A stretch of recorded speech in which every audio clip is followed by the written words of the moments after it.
Hockey jersey. The Joker. And look, Dwayne Wade was in the house. Top. You got to be confident to wear an Afghan top. Let's pick it up in the second quarter. Nuggets up one. Jokic Murray knocks down the three. They extend the lead. Tied up at 42. How about this? Bam, slam. Oh, Bam Adebayo. That follow is fantastic. Love the intensity. Oh, absolutely. But here come the Nuggets. Jamal Murray for three. Knocks it down. And you saw a whole lot more of this. So let's move to the third quarter now.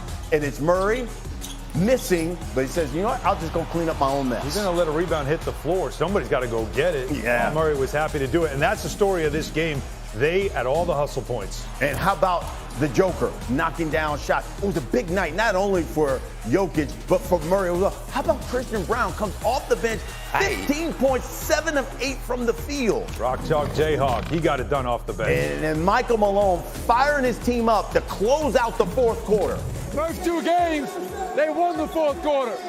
Tonight, we win the fourth quarter. We win the game. There is no tomorrow. And tonight, we are the best basketball team in the world. And Jokic played like it, and so did Jamal Murray. Both of these guys ended up with a triple-double, making history. And Jokic, how about the capper here? Over Bam Adebayo, little shooter's touch. Jokic 32, 21 and 10. Murray 34, 10 and 10. The Nuggets win game 3, 109-94. So Nikola Jokic, Jamal Murray become the first pair of teammates with 30-point triple-doubles in the same game in NBA history. That's regular season and playoff, folks. They're also the first duo each to have a triple-double in an NBA Finals game, and that's all time. You know, Alan, I remember we talked about this yesterday. You said Game 3 is a must for the Denver Nuggets. So then put in perspective what Jokic and Jamal Murray did. Yeah, they answered the bell. I mean, what they did was essentially what I was hoping they would do. When I was saying it yesterday, this is a virtual must-win for the Nuggets. Get back control of this series. These two players came out as if they felt the same exact way, that we got to win this game. No excuses, and it starts with us. The two-man game that they played was phenomenal, unstoppable. And also, it wasn't like they were just shooting jumpers, got hot from the outside. They went into the belly of the beast, right into that Miami defense, gutted it.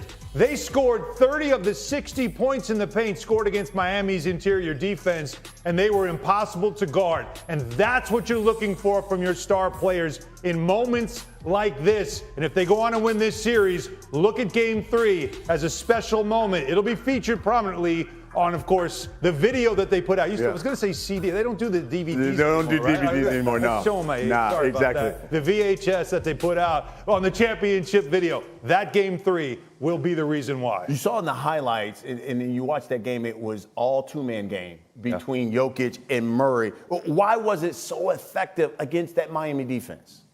Their aggressiveness was different in Game 3. I think they realized Joker had 18 points in the third quarter. They had an 8-point lead going into the fourth, and they dropped Game 2. Their coach challenged them, and I think the intensity level increased.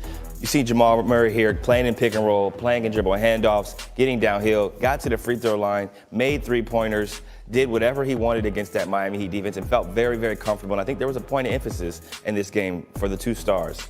Be aggressive, shoot the ball, take and make shots early on, and the rest of the team will follow. Look at the Miami Heat. Jimmy Butler took over 20 shots. Bam took over 20 shots. This is a star-driven league, and when the lights get the brightest, you need your stars to deliver, and that night looked like Denver Nuggets.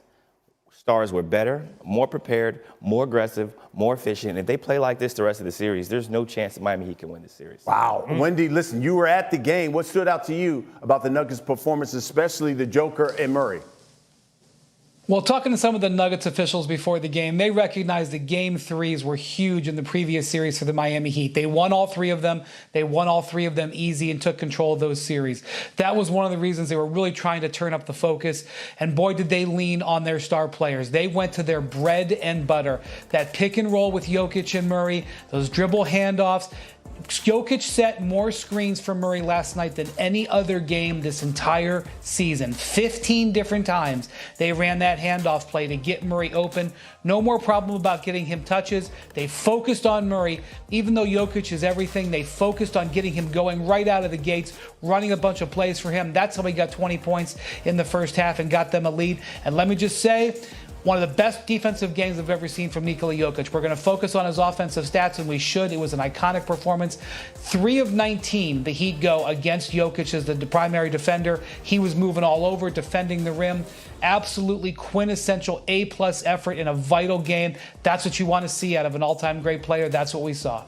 Wendy, it was certainly a historic night by both of these guys. Whose triple-double you think was more important?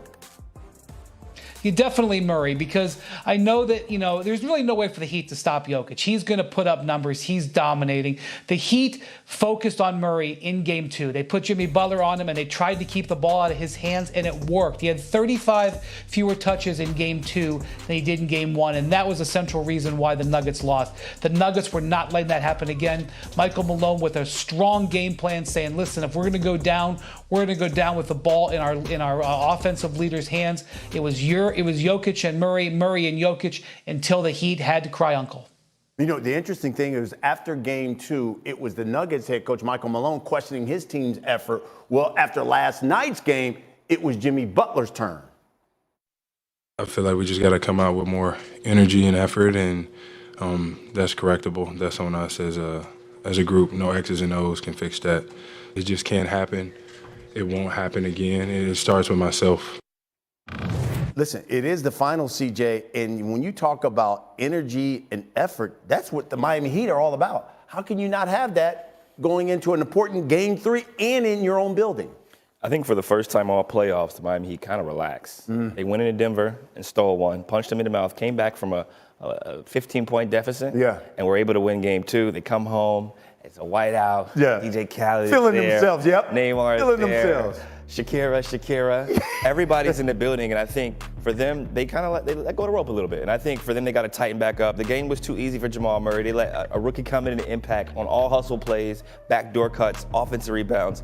Typical Miami basketball is defending at a high level, being aggressive, scoring in transition, and occasionally making three-pointers. They didn't make three-pointers, and they didn't do the little things that they normally do, and I think that's why they weren't successful. And Jimmy took credit for and took the blame. He takes credit for wins sometimes and takes the blame for losses, and he said he has to do a better job guarding Jamal Murray, making it more difficult. You're not going to stop any of these players, but you have to make it difficult to get touches and catches. Alan, it's the NBA Finals. Like, how does that happen? I understand you're home, DJ Khaled, Shakira. I get all that, but I mean, it's the NBA Finals. Like, how does a team not play hard enough, especially a team like this, where that's the only reason why they are there, right? You can't win on talent alone. You don't have enough talent to win on talent alone. How do they possibly have that mentality? How does that creep in?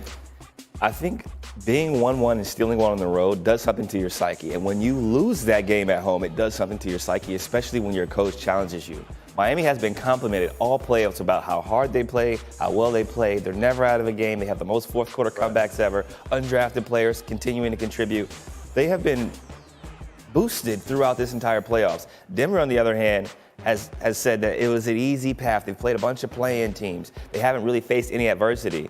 Their coach challenged them, and they delivered with a very, very impressive bounce-back win in which they only make 5 three-pointers. They score 60 points in the paint and show that we are the #1 team in the Western Conference for a reason. Hey, so Wendy, then how much credit does Michael Malone get? Because we were crediting and well-deserved to Spo, saying, look, this guy is probably the best coach in the NBA right about now. But what about Michael Malone and what he did for this game?